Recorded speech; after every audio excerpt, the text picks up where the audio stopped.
Watchers in the Fourth Dimension. Doctor, would you look at these? You never told me I had these. No, David. The great hairy beastie. It's the Doctor. One stroke of fortune will not save you. Hello and welcome to Watchers in the Fourth Dimension. I'm Anthony. I'm Don. I'm Julie. And I'm Reilly, and they came to get their ball back. Wow, that could literally be anything. This episode, we are discussing another mostly missing story, featuring some shenanigans in the Tibetan Himalayas involving a Lovecraftian alien and some robot Yeti. Yep, it can only be the Abominable Snowmen. Jumping straight into our story background, this one was written by writing duo Mervyn Haseman and Henry Lincoln, who were both former actors who had met on the set of a show called No Hiding Place. Both wanted to pursue second careers as writers and decided to collaborate in this endeavour.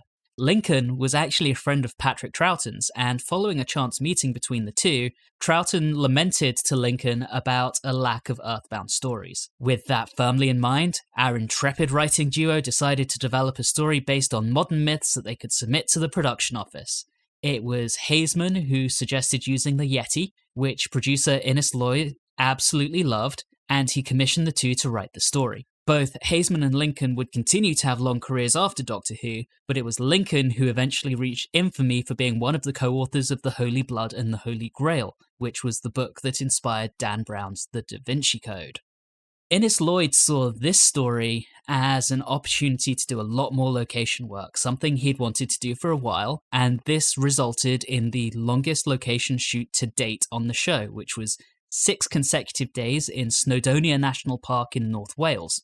Unfortunately, this was done in September, and the area suffered from very heavy rainfall during production, which really ensured that there would be absolutely no snow on the ground, which the director had really hoped would sell Snowdonia as a stand-in for the Himalayas.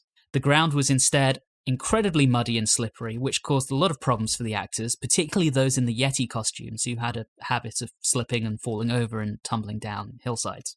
Lloyd and story editor Peter Bryant absolutely loved what they saw with the Yeti, and as they were looking for another popular monster to replicate the success of both the Daleks and the Cybermen, they quickly commissioned Haseman and Lincoln to write a sequel to this story, and the Great Intelligence and the Yeti will return later in Season 5 with the Web of Fear. Looking at the rest of our behind-the-scenes crew, we have the directorial debut on the show of Gerald Blake. He will return once more, but not for another 10 years, with Season 15's The Invasion of Time. Outside of Doctor Who, he did the usual shows that all British people in the TV industry seem to work on at this time: Compact, The Newcomers, Out of the Unknown, etc., etc. There's probably Z-Cars in there, you know how it goes. In the director's chair, we have Malcolm Middleton. This is his only contribution to the show, but in addition to that usual circuit of British shows that I've already mentioned, he will later in his career find himself in film, working on such features as Angela's Ashes, Event Horizon, Interview with the Vampire, and Dinotopia. We also have a new costumer, Martin Bohr, who will be our regular costumer from now until Season 6's The Mind Robber. So we've previously had Daphne Dare and Sandra Reed. Now we've got Martin Bohr. Once again, we have no composer assigned to this story, with very little music being included at all.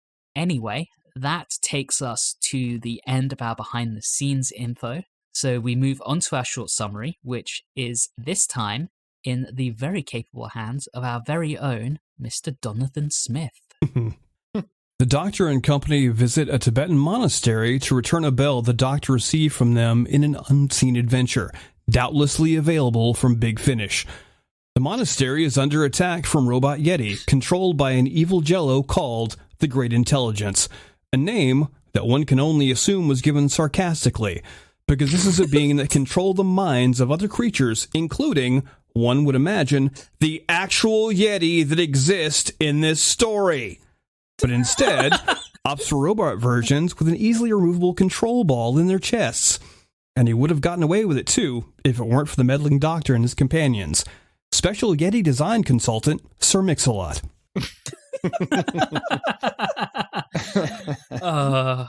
Don, that was so wonderfully sarcastic and scathing, I'm almost tempted to assign you to all stories from now on. You don't appreciate my singing or utilizing things from the episodes? We would lose that. That's a fair point. Mm-hmm. So, episode 1. Small bit of trivia. This is the first episode of the serial. What? Are you sure? I have it on good authority. I'm going to skip the beginning bit because I think it's just a slightly stereotypical but good opening with Travers. But I want to talk about the Doctor and the companions having yet another character moment in the TARDIS, and it's wonderful. Those are so good. I'm glad they've returned to that. I think it says a lot about the regulars at this time that they can really make it work and the rapport between them. I love the part with the bell. It's nicely labeled, which just seemed really odd to me. I really love the return of the chest, which we haven't seen as far as I can remember since Power of the Daleks. And Jamie finds some bagpipes. And he can fix them. Which is what the Doctor was, quote-unquote, afraid of, even though that's why he brought Jamie in the first place. Changes his mind every week.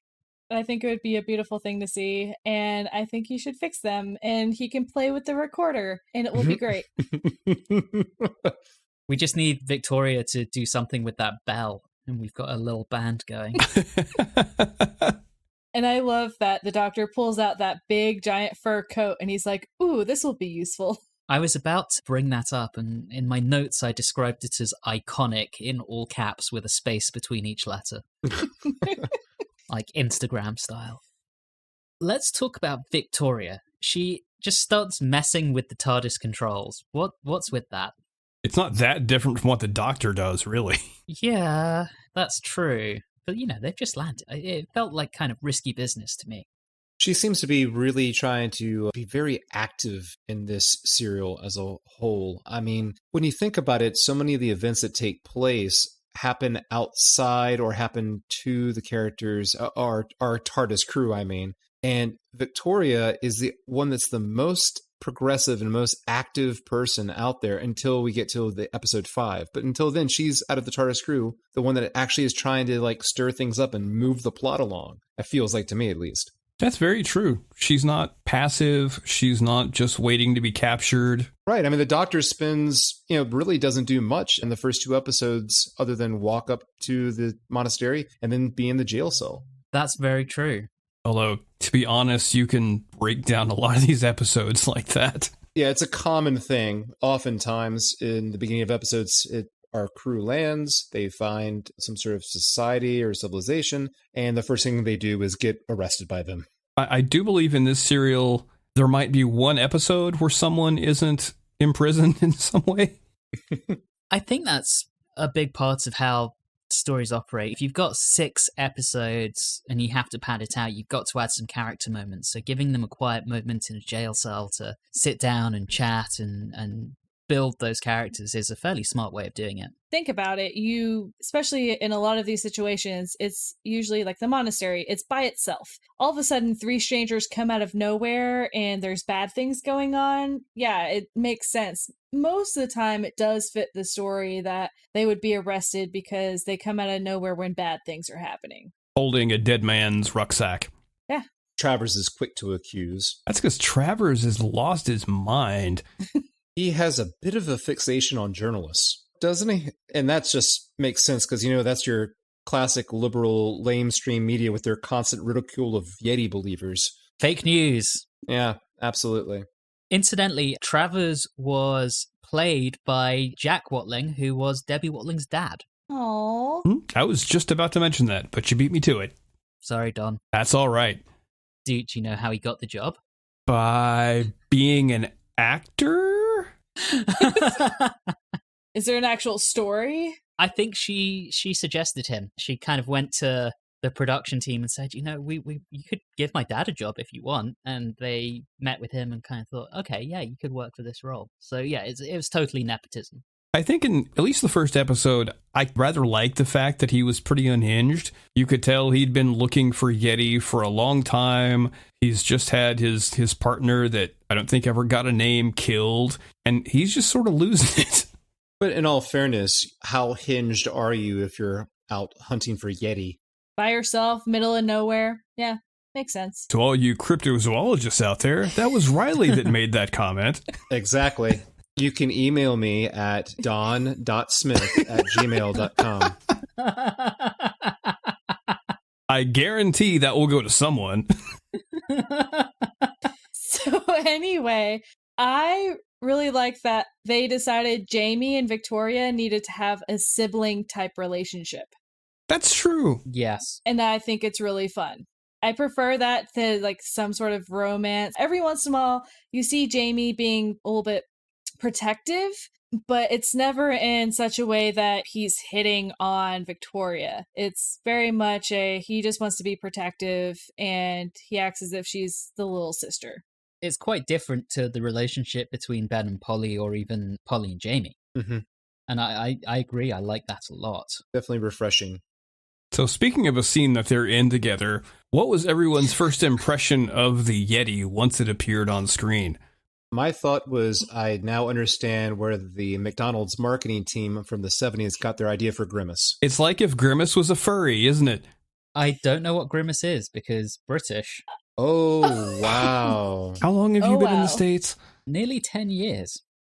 One of my things, though, is I like the Yeti, but I do think that they shouldn't have animated them for the reconstructions. Oh god. So I didn't ask the usual question. Did anyone do anything other than the loose cannon recon, or was that the standard all round? Yeah, loose cannon. That was the standard. I'm going to read the book. I haven't yet, but I too went with the loose cannon in this case. That animation was just not good. Oh yeah, they definitely shouldn't have done it at all. But otherwise, I think it's an interesting take because they're much fatter than I usually typically think of as Yeti. And they got weird hands, but since they're mechanical creatures, I'm going to assume that's just because they're robots. But they're based on the real Yeti, because we see a real one at the very end of the serial, and they have like chicken feet. Yeah, they're just fat. They're fat versions of the real ones. They're chonkers. They're the chonkers of the Himalayas. Honestly, though, I mean, outside of mentioning their similarity to Grimace, I did not find them terrifying. I found them adorable. They were funny. Maybe it's because I have a very large cat. I don't know. To, I believe, quote the same song I mentioned earlier, they've got a butt like a rapper's girlfriend. It was just ridiculous when they came on screen. They've got a sickness for the thickness.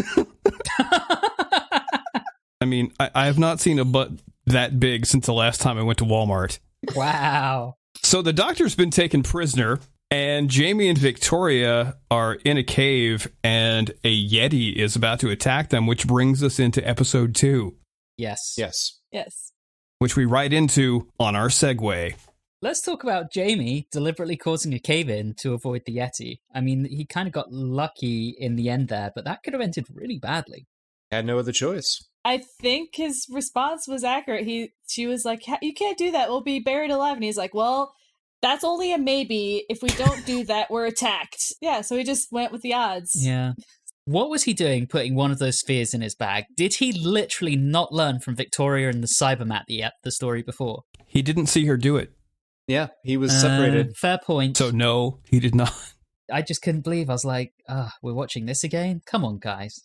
I also was wondering the fact that it's like, oh, we're in the Himalayas, you should wear a jacket. And he puts on a raincoat. That raincoat is not going to keep you warm, Jamie. Have you seen this version of the Himalayas? It looks an awful lot like Snowdonia. Just a little bit, I suppose. It was just really funny. I mean, it matched the outfit, so it went with the kilt, so that was nice. But not going to keep you warm, buddy. No. Did anyone else laugh at Chrysong's sort of like witch test with the Doctor? No, tie him up to the door? Yeah, and if the Yeti don't attack him, he's okay and we'll kill him. But if the Yeti kills him, we'll try to save you. But at least then we'll know you're innocent. So, okay. Tie a stone around his ankles and throw him in the lake. That's right. I rather like Chrysong, though. He seemed very stressed out because no one ever listens to him. And anything he decides to do, they have to go and ask the abbot. Yeah. But at the end, he's, winning the show. Yes. There's definitely a power struggle that's going on there. because you have Chris on who's trying to keep everyone safe and needs to make decisions, but he can't make any decisions on his own, and that must be very frustrating for him. Poor guy. And then there's Thumney. Aw, Thumney. I spent 5 episodes until I saw his name written on the screen in the action closed caption. I spent 5 episodes believing his name was Tommy or Tony. And I thought like, Tony, that's a strange name for Tibetan monk. These are some surprisingly diverse Tibetan monks, considering their abbot looks like he's a white guy from middle management, but at least they didn't call one of them Tommy. I mean, this was made in 1967. We have the height of we've had the Summer of Love by this point, and, Buddhism was a big talking point at that time. So maybe he's just like a chill San Franciscan who's dropped out of society, man, and gone to live with the monks. I like that backstory. That works. That sounds better than my thought of him being from New Jersey. Hey, Tommy, come over here. Come over here, help me meditate over here, all right? But speaking of him, I liked that they came up with a character to kind of act as that intermediary of trying to help the Doctor, but still being who he's supposed to be in that society. So it was kind of nice to see that. I also liked his back and forth with Victoria. Yes. Mm-hmm. Can we talk about the great intelligent Yeti design with its big flaw? Let's talk about it. Well, it attacks the gate, and I threw a net over it. Although I forgot to mention that great scene where Jamie says that he has a plan, and the Doctor grabs Victoria and runs away. It's so good. Discretion is the better part of valor. Victoria, we're running away. So rude, but so funny. But then they capture this Yeti because its ball just falls out of its chest. Somehow no one notices, which was super impressive, but that to me seems like a bit of a design flaw. Just a bit. Secured only by a flap, I believe. Yes. Yeah. I'm no engineer or weird super dimensional space intelligence, but that just doesn't seem like good design to me. And I'm assuming that ball is not only just the controlling bit, but also the power bit. It seems to be the power, or at least it can't work without it. I viewed it as the brain, I guess, because the balls would function independently. It was odd because I feel like if it's also a power source, how do you charge it? Can you charge it? Does it have a limited time? Is that why they have a big pyramid of them? Sorry. Lots of questions. It also serves as has Wi-Fi because that's how the Great Intelligence is able to move the chess pieces in order to move them. Which is a very interesting control mechanism. It does not seem terribly precise. Yeah, you're only limited to 8 squares or like forward and 10 across or so. I don't know. I haven't played chess in a while. I was watching and was thinking that the Great Intelligence was playing Warhammer. He needs to paint his miniatures. He would have won if only he'd painted them. Speaking of, does anyone else feel like, obviously that it's cleared up later on, but at the beginning I noticed that the master of the temple, the master of the monastery, at first I was really confused about how he had severe mood swings until I realized that he was possessed, and we find out in the episode 5, because he sounds like a very sweet, gentle priest doing a mass at the beginning, and then just turns into an angry snake on the back half of his sentences. I appreciated him letting us know when he was being evil. Yes. Often within the same sentence. I thought the very calm, sing-songy voice, I thought that sounded pretty creepy. It is a bit. I preferred this. Well, I say I preferred. I thought that the sing-songy was much more creepy than the angry voice. The angry voice and even the sing-songy voice, I often had difficulty understanding what he was saying. Oh yeah, I had the transcripts up. So every once in a while I'd go to the transcripts just to make sure that I know what was said. I probably should have done that. One of my complaints about this was there were so many very calm, drony voices that occasionally it made me want to go to sleep. Damn those calming Buddhists. Right? I mean, combine that with the fact that whenever he would come give orders or give out his plans, he'd usually involve the monks in the monastery who all had Tibetan voices. So if you can't hear it really well and you're hearing Tibetan names, I mean, you're right, it gets very confusing. Yeah. Do you think the difficulties hearing were due to the quality of the recording? Somewhat. The quality of the recording is not incredibly great. Also, I normally watch these wearing headphones, and I didn't this time. And I think that may have contributed to it. Yeah, that seems likely. For me, it was partially the recording, but also just the way things were said. Occasionally, there's things I can't keep track of, and the sing-songy, that kind of thing, can throw me a little bit more than some others. Still not as bad as the Cybermen, though. That's true. I just had a issue every time I was taking notes and he came, I wanted to write something about him. Writing Padmasambhava it's long-winded. I just wrote P-Boy. I just did it phonetically and said Panda Salad Bar. You don't shorthand? Come on, like Victoria is not Victoria. Victoria is V. Yep. I don't have time to write down full names. DVJ. I actually will write out Doctor because I know the Doctor doesn't like Doc. You know, I think we've already kind of moved into episode 3 because we talk about seeing the chess pieces, and I don't think that actually happens until episode 3. And the episode 3, yeah, the great Yeti autopsy. Yeah, because we had our big... There's not a lot that happens in this episode, to be honest, but we have our cliffhanger of where the sphere begins to move.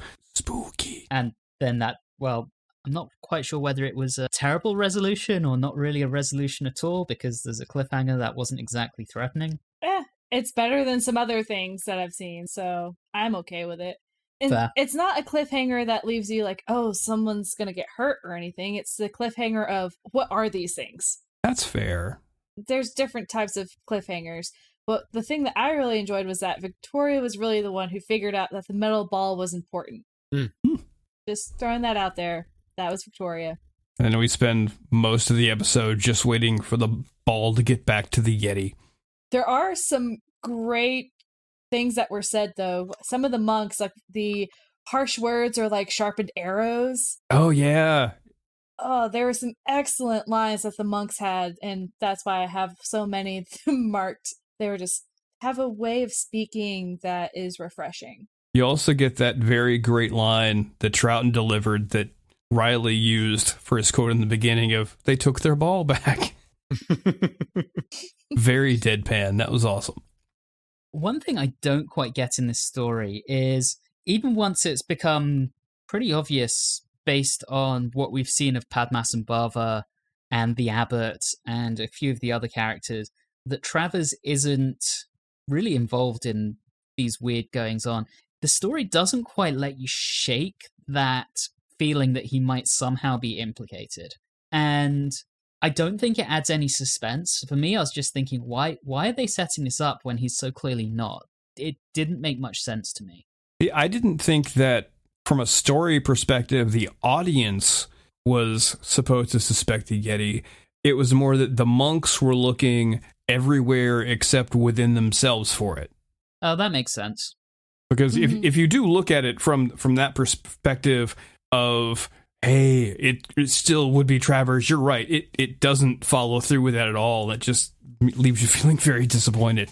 But I think, when you put it like that, Don, it's a little bit of a commentary, particularly since Buddhist monks are meant to be a lot more introspective than the majority of us. So the fact they're looking everywhere except for within themselves, as you so aptly said, that's pretty cool, actually. Now you mention it, that makes a lot of sense, and I really like that. Oh, well, thank you.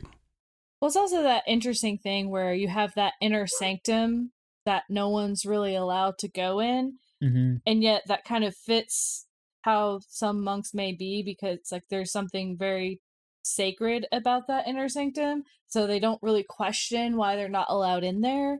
And so I think that's why they don't really think to be introspective, because the place that it's happening from is a place that they wouldn't even think, oh, well, I'm not going to think anything bad is happening in there. And they've also got, they've been there by themselves for a fairly long time, and you suddenly have two groups of strangers that have just shown up. And from what I gathered, for them, the Yeti are a real thing. they know them, that they exist, and they're very shy. And then all of a sudden they're aggressive and killing people. So I can see their thought process. Yeah, that makes sense. I definitely prefer your perception of the story in that case, Don, because as Anthony was saying, I had difficulty with what I felt was a lack of suspense or tension, because as the audience, I can see so clearly that why aren't they just looking towards the inner sanctum, the person making the weird, speaking in weird voices, and Travers isn't going to be involved with something that, is advanced as a ball-controlled Yeti. What's the delay? So I guess that makes sense. And I don't think anyone except the abbot was allowed back there. I may be wrong on that. People who did go back there, like Thomni, were hypnotized to not be able to remember that they were there. Yeah. Mm-hmm. And this whole thing has been going on for, they said he had been designing the Yeti for 200 years. Took him 200 years to come up with that. Yes. That's pretty embarrassing. Once again, why not just hypnotize the real Yeti? Just saying. Maybe they can't hypnotize Yeti. They are mythical creatures. They might have special powers. But they're real within the context of this. Yeah, but what I'm saying is, what if they actually physically cannot hypnotize them? What if they're immune to it? But they don't mention that. It's not in the story. It's a valid point. It is, but that's just not how they did it. And then Victoria goes under house arrest. So we have the doctor first jailed, and now Victoria is jailed. That happens in episode 4, right? No, I have a note here that says V's under house arrest. Because I thought at the end of 3, she's going around, and that's when the ball finally gets back to the Yeti, and then it gets up like everyone knew it would. She goes under house arrest twice. That's a lot of being arrested. Yes. I told you there's only like one episode where someone's not in prison for something. I thought you were about to say, I told you there's only one episode of story here. No, there's, as usual, about 4, but I'm assuming those Yeti costumes and the sets were expensive, so you gotta spread that out. Because this was when she was supposed to stay in that room. Thomni was watching her. She gets out. She goes to the inner sanctum. She wasn't supposed to be doing all that. She was supposed to stay in her room. Damn it, V.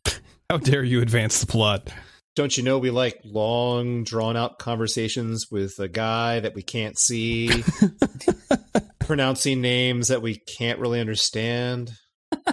And as you guys continue to talk, the Yeti wakes up. Oh, no! Episode 4. And then bursts out. Or actually, someone let it out.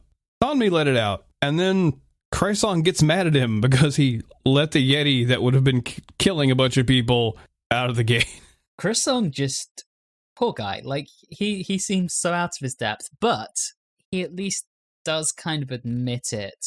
Is it this episode? At one point, he basically admits that he's wrong and agrees to do it the Doctor's way. That's true. It's almost ironic because he gets mad that people don't trust his judgment, but he doesn't trust anyone else's judgment either. Yeah. This episode does have one of my absolute favorite lines, or pieces of dialogue, I should say, and that's when Jamie and the Doctor are heading to the TARDIS and there's that Yeti outside. Mm-hmm. And Jamie asks, what are we going to do? And the Doctor just goes, bung a rock at it. And he does. It's the second Doctor calling back here on the first Doctor by using the first Doctor's favorite tool, a rock.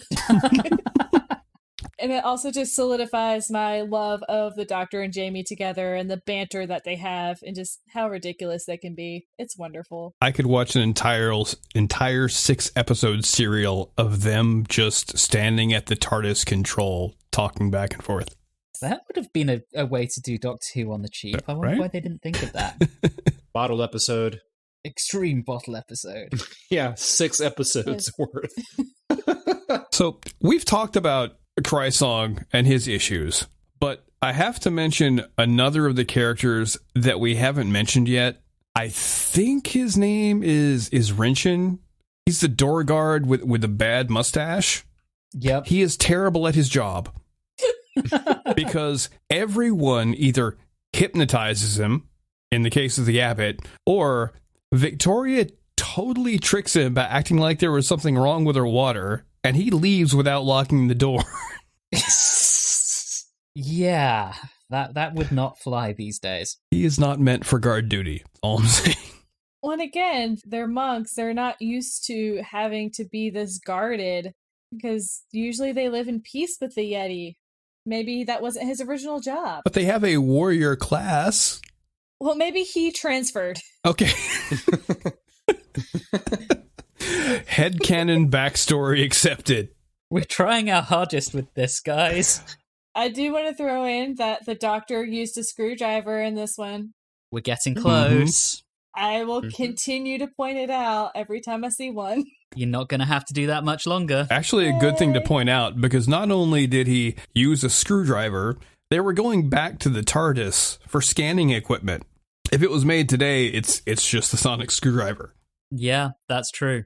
That catch-all magic wand. Mm-hmm.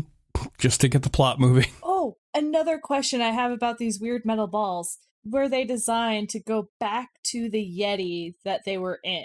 Like this homing thing. Like, how does that work? They're like a Roomba. They know where their Yeti host body is, and they're programmed to return to it. But is it any Yeti body, or do they have a specific one? I think they have a specific one, but if the dude tells them to, they can go to a different one. I am not an expert on this. I found there are very few situations where Robot Yeti is the answer to your problems, but sometimes it is, and they'll realize it, and how dare they call me mad?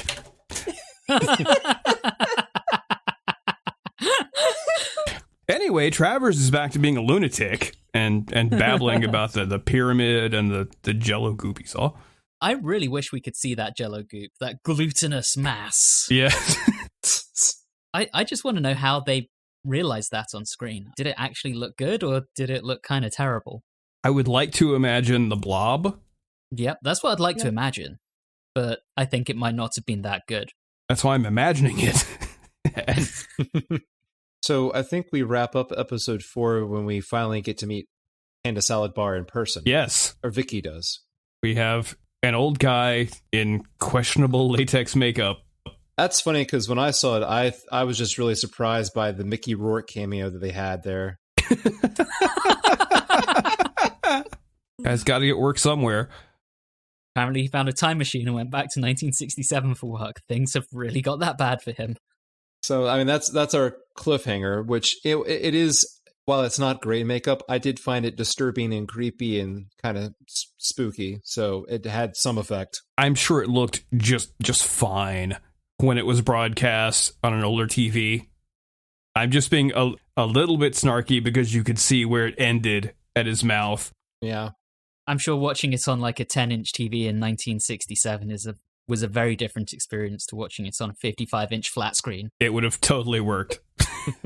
They didn't need that level of detail. But here we have yet another episode where someone gets hypnotized. Someone gets hypnotized. They continue to call Victoria a she-devil. Yes, which I thought was pretty funny. And Travers, after seeing his pyramid and all that, has come down with Lovecraftian protagonist disease. Yep. The great intelligence in some of the expanded media was retconned into being an actual monster from the Lovecraft mythos. Because of course it was. Of course. Give me a second and I will tell you exactly which one. You don't have to. You could do without the clicking and just move on. He hinted subtly. Okay. We can just move on. Never mind. It was retconned and badly, and everyone wishes it hadn't been done. We'll go with that. I think that happens a lot in Doctor Who extended media. Let's just pretend that never happened. It's okay. One thing that is nice, though, is that after... Sorry, I'm moving on. Go ahead. Is after Travers comes back and then Victoria's still hypnotized, really, the monks stop blaming the doctor and the companions. They're like, oh no, you guys are innocent now. It's like, oh, it took us that long to convince you that we had nothing to do with this? 5 episodes. 5 episodes. Thanks, guys. But this is also where one of them, it was either Renchin or the one that kept calling Victoria She-Devil, Sapin, or whatever his name was. And probably my favorite bit of this, where he gets crushed by the gigantic Buddha statue. That's pretty brutal. It really is. Watch out. Falling Buddha's next 5 miles. I have a question for you guys. So this season is known as the Base Under Siege season because it comes back to that time and time again. Is this the first time we've literally had monsters besieging, I guess, the moon base? Although they were already inside with the moon base at the beginning. I don't know. And with the Cybermen? They're already there. Anyway, sorry, carry on. So I have a question, and maybe I missed it. Is the Great Intelligence is basically saying that the world is coming to an end. And I'm really curious of how building these Yeti is going to end the world. All right, I'll take a shot. Please. I don't think the building of the robot Yeti was going to be what ended the world. I think the coming of the Great Intelligence and his robot Yeti slaves was going to bring about an end of the world, because I think the deal was he was supposed to stay within the cave, but then the abbot was like, now he says he's going to take over the entire mountain. I think eventually he was going to take over the entire world. I'm so confused of why he needed the Yeti at all. I don't know. He didn't have any hands. He was a big thing of Jell-O. He needed chickeny hands to pick stuff up. I'm trying really hard here. I don't know. This is like my main problem with this whole serial is that I don't understand the end game. I don't understand what they were trying to accomplish. I know where you're coming from. My notes, the handwritten notes actually say, what is the Great Intelligence plan? What does he want? What is his end game here? To consume the world with his glutinous mass. That's what I've got going. I think he just likes Robot Yeti. And he had some guy spend 200 years building and designing them so his plan could come to fruition. Fine, if we wait 50 odd years, Stephen Moffat's going to retcon all of this anyway. So, there's that. His other plan is to take over the world is by endless meetings with underlings. Yeah. So I think we have the Doctor and Victoria here, don't we? The Doctor kind of hypnotizing her. Yes. And Jamie almost getting hypnotized by the unhypnotizing of Victoria. Jamie. And then we get the scene of the Doctor telling the monks that the call is coming from inside the house. Going back to the Great Intelligence for a second, Padmasambhava made contact with him on, did I hear right, on the astral plane? Yes. Mm-hmm. Okay. All right. So we're going into kind of transcendental meditation and shit here. Cool. Yeah. All right. Carry on. I actually liked that part. I did too. No. I just wanted to make sure I got that correctly. Okay. I was like, did I hear that right? Okay, cool. I did. All right. There was the dehypnotizing. Find out they're from in the monastery.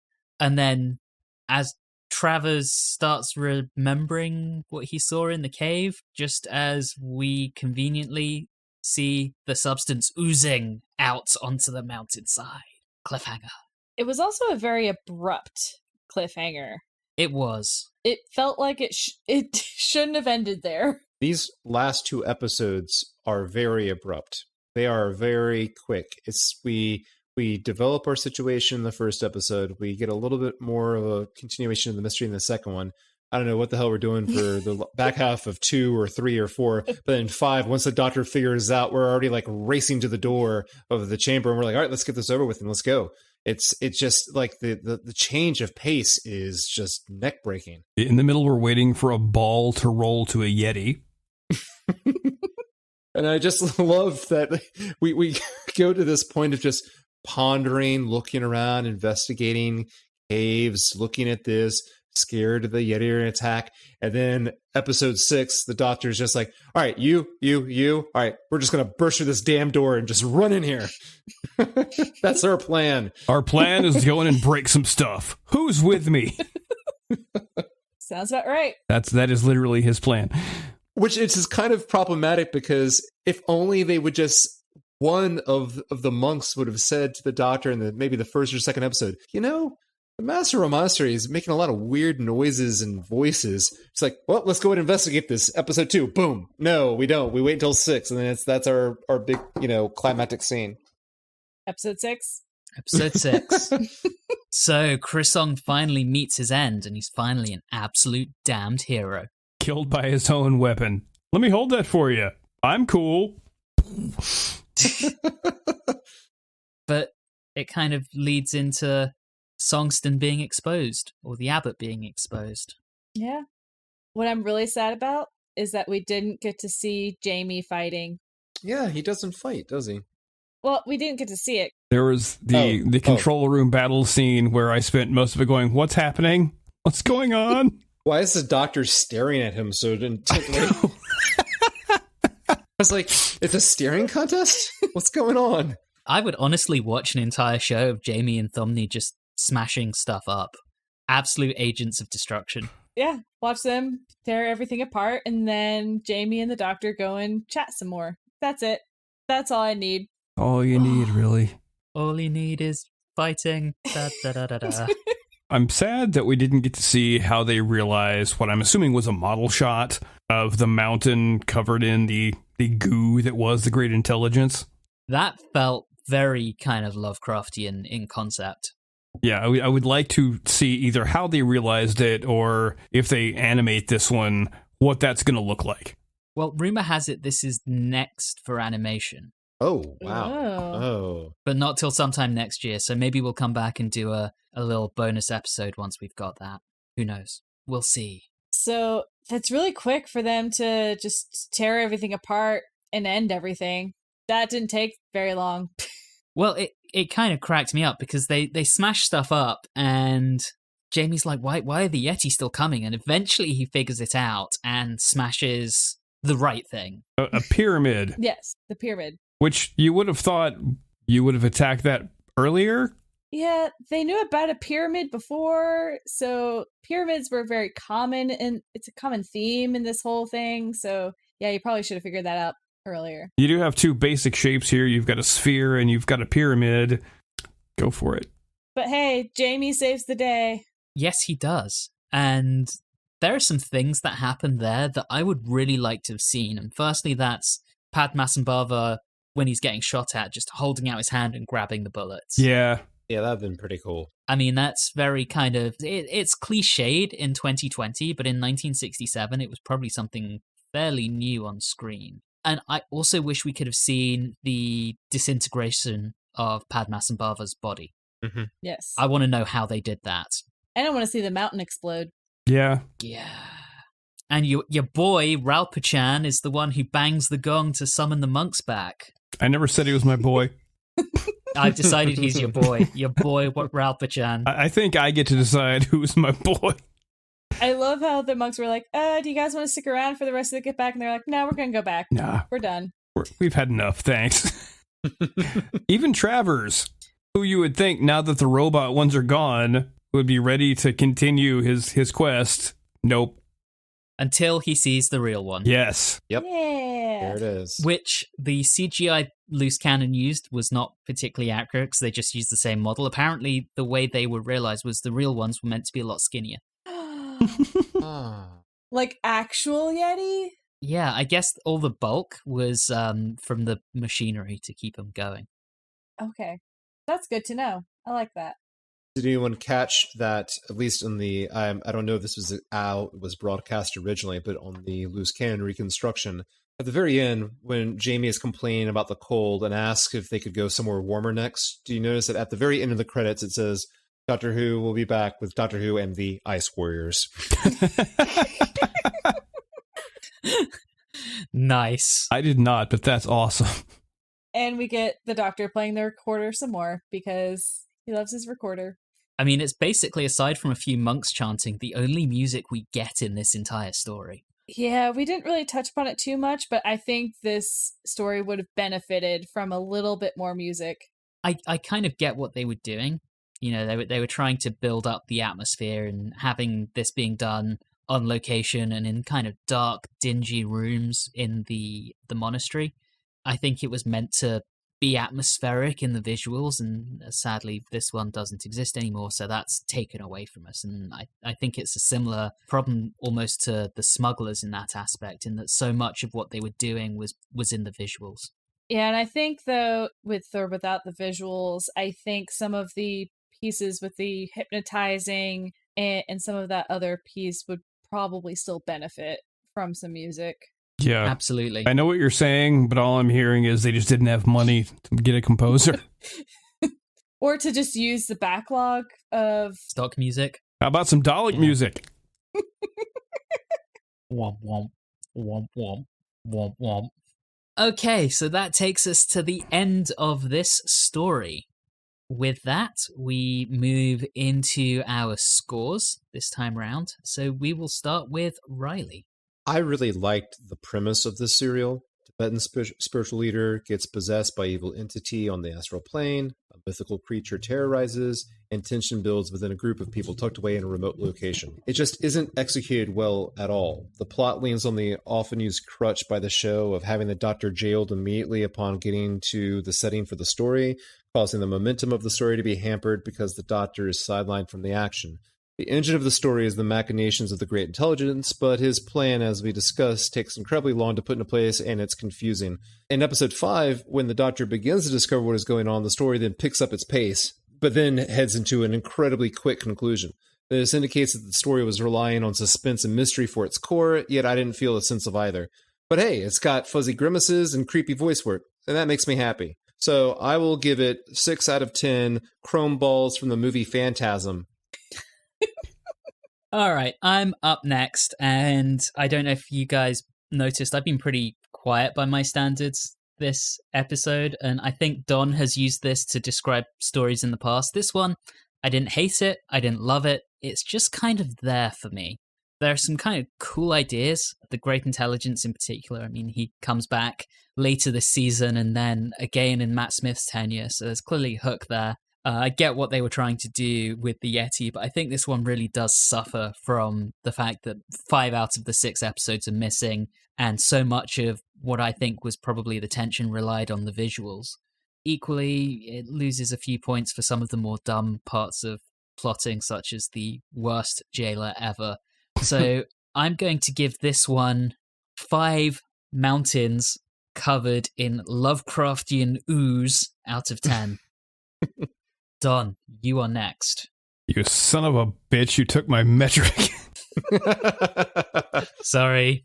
This is one of those serials that, because of the way that we have to watch it through a recon or through the audio or even reading the novelization, I think depending on how you feel about that version is going to impact how much you enjoy it. I enjoyed, much like Reilly said, a lot of the ideas here. I don't hate it, but I did spend a lot of time being confused by it. It almost feels like Julie was sort of summoning my feelings when she kept asking, but why Robot Yeti? I don't know. I still don't know. Maybe he explained it when he was talking all spooky, but I don't know. Like it sort of lulled me into a weird bit of sleep. Still, if someone told me this was one of their favorite stories, I can totally understand it. Also, if someone told me that they really hated it, I can understand that too. It sort of fits right in the middle. So I'm going to give it 6.5 ironically named extra-dimensional creatures out of 10. And Julie. I think most of you guys have actually already spoken about the things that I would have to say. Predominantly, the first episode I really enjoyed. I really loved how they set everything up, but then it dragged real hard. And it was people just being captured and put into jail for weird random periods of time until, all of a sudden they've escaped or they've been let free. And the odd change of pace didn't help things. And, we've already discussed they had no real plan because it made no sense. So I am going to give it 5 glowing pyramids out of 10. Okay. Well, that gives us a story average of 5.63, which is our lowest of the Troughton era so far. I don't think it will be the lowest by the time we get to the end, but we will see. Well, we are once again just about out of time. We'll be back next time round when we are heading to the future where a warrior is frozen in the ice. I wonder what that could be, except Reilly already spoiled that. So, for now, thank you very much for listening, as always, and have a good one.